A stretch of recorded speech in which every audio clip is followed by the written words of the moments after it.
இயேசு வந்து புதுசா என்னங்க தட்டு போனாரு அப்படின்னு பாத்தீங்கன்னா, இயேசு மரணத்தின் மீது ஜெயத்தை கொடுத்தார். ஆதாம் முதற்கொண்டு யோவான் ஸ்நானகன் வரைக்கும் மரணம் அவரை ஆண்டு கொண்டது. இயேசுடைய ரத்தம் சிந்தின உடனே, உயிர் தெளிந்து மேல வந்த உடனே மரணத்தின் கட்டு பட்டு பட்டு எல்லாத்து மேல இருந்து தெரிச்சிருச்சு. மரணம் எந்நேரமும் உங்களை தொடுவதற்கு அவர் அனுமதி கொடுக்கறதே இல்ல. நீங்கள் மரணத்தை ஜெயித்திருக்கிறீர்கள். அதனால தான் பவுல் சொல்றாரு, மரணமே உன் கூரங்க. எல்லாத்தையும் கொண்டு உள்ள போட்டல, ஆனா இயேசுவை போட முடியல. உன் பவர் எங்கன்னு கேட்கிறாரு. உன் ஜெயம் எங்க? அநேக மனுஷனை கொண்டு ஜெயித்தேன் கத்திட்டு இருந்த 4000 வருஷமா நான் ஜெயிச்சிட்டேன் கத்தினேன். இயேசுவை நீ ஜெயிக்கலையே, இயேசுவை உன்னால ஜெயிக்க முடியலையே, இப்போ உன் ஜெயம் எங்க அப்படின்னு கேட்கிறாரு. கிறிஸ்தவர்களாகிய நாமும் அப்படி கேட்க முடியும். தாவீதுனால கேட்க முடியாது, ஆபிரகாம்னால கேட்க முடியாது. இயேசு எதை கொடுக்க வந்தார் அப்படின்னா, மரணத்தின் மீது ஜெயத்தை கொடுக்க வந்தார். ஆனாலும் இப்பவும் மரணம் இருக்குது, இப்பவும் வியாதி இருக்குது. ஆதாமுடைய பிளட் லைன்ல யாரெல்லாம் வராங்களோ, ஆதாம் செஞ்ச பாவம் அவங்களையும் பிடிச்சிக்குது. ஆனா நம்ம பாவம் செய்யல, நம்ம கனியை பார்க்கல, ஆதாமையே பார்க்கல. அந்த செய்தியே தெரியாது வெளியே இருக்கவங்களுக்கெல்லாம். ஆதாம்னு ஒருத்தன் தானே யாருக்கும் தெரியல, ஆனா ஆதாமுடைய பாவம் அவனை பிடிச்சிக்குது. ஆதாம்னு தெரியாத ஒருத்தனையும் ஆதாமுடைய பாவம் பிடிச்சி அவனை அழிக்கும் அப்படின்னா, இயேசுன்னு தெரியாதவனையும் அந்த நித்திய ஜீவன் அவன் மேலேயும் வந்து நிக்குது, அந்த உடன்படிக்கை அவன் மேலேயும் இருக்குது. அவன் எப்போ இயேசுவை ஏத்துக்கிறானோ அப்பொழுது அந்த பாவத்தின் வல்லமையிலிருந்து, அந்த மரணத்தின் உடன்படிக்கையிலிருந்து அவன் வெளியே வரான். மரணத்தின் மீது வெற்றியை பெற்று இருக்கிறான். யாராச்சும் மரணத்தின் மீது வெற்றி எடுத்திருக்கீங்களா? இருக்கிற அத்தனை டிக்கெட்டும் தூக்கி தலையில இருந்து காலையும் தூக்கி இருக்கணும். அவ்வளவு வெற்றி எடுத்திருக்கீங்க நீங்க.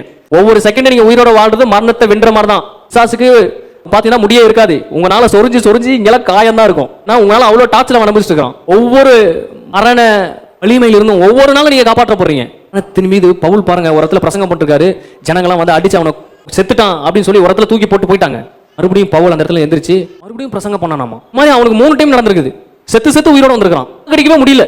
இயேசுவே எடுத்துக்கங்களேன், இயேசுவை போட்டு அந்த அடி அடிக்கிறாங்க. சங்கீதக்காரன் சொல்றான், விவசாய நிலத்தை மாடு வச்சு ஏறு வச்சு உழுதா எப்படி இருக்குமோ அந்த மாதிரி முதுகு வந்து உழுந்துட்டாங்க. அவ்வளோ வேதனைப்பட்டிருக்கிறாரு. அந்த வேதனையின் மத்தியில் சிலுவையை தூக்கி வைக்கிறாங்க. அந்த சிலுவை வந்து 50 கிலோ இருக்குமாமா, ஒரு சிலுவை, ஒரு பீஸ் மட்டும். அந்த சிலுவையை அதை தூக்கிட்டு 4 கிலோமீட்டர் நடந்து போறாரு. நடந்து போய் கை காலில் சிலுவையை ஆணி வச்சு அடிச்சு விட முடியாத அளவுக்கு ஆங்கிள் அவரை சிலுவையில் வச்சு அடிக்கிறாங்க. மத்தியிலையும் பயங்கரமா கத்துறாரு, பிதாவே என் ஆவியை ஒப்புவிக்கிறேன். இவ்வளவு கொடூரமான செயல் நடந்தும் இயேசுடைய சாவை ரோமர்களால் நிர்ணயிக்க முடியவில்லை. இயேசுதான் நிர்ணயிக்கிறார். என் ஜீவனை நானே கொடுத்தாதான் உண்டு. நீ அடிச்சு எவ்வளவுதான் தொங்க விட்டாலும், ரத்தமே இல்லாம போனாலும், இருதயத்தை நீ கத்தி வச்சே எடுத்தாலும், நானா நினைச்சாதான் என் ஜீவனை கொடுக்க முடியும். மரணம் இனி அவரை ஆண்டு கொள்வதில்லை. எல்லாம் சொல்லுங்க, மரணத்துக்கு விடுதலையாக்கப்பட்டிருக்கிறேன். வந்து தட்டுச்சுன்னா சொல்லுங்க, இது உன் வீடு கிடையாது, உன் வீடு பக்கத்துல எங்காச்சும் இருக்கும், அங்க போயிரு. தப்பா தட்டிட்டு இருக்க. இங்க வந்து டெய்லியும் தட்டினா சாக போது யார்தான்? நீ தான். மரணத்துக்கே மரணத்தை காமிச்சிட்டு வந்துட்டாரு. எந்த பிரச்சனையை நீங்க எடுத்தாலும் அது மரணத்துக்குள்ள தான் வரும். அந்த சாவு கீழே தான் சகல பிசாசுடைய வல்லமே இருக்குது. ஒரு டீல் பண்ணது யாருன்னு பாத்தீங்கன்னா, மரணத்தை டீல் பண்ணிட்டாரு. மரணம் இனி மனிதர்கள் மீது அதிகாரம் செலுத்த முடியாத அளவுக்கு டீல் பண்ணிட்டாரு. மரணத்திற்கும் பாதாளத்துக்கும் உரிய திறவுகோல் இயேசுகிட்ட இருக்கு அப்படின்னு வாசிக்கிறோம்.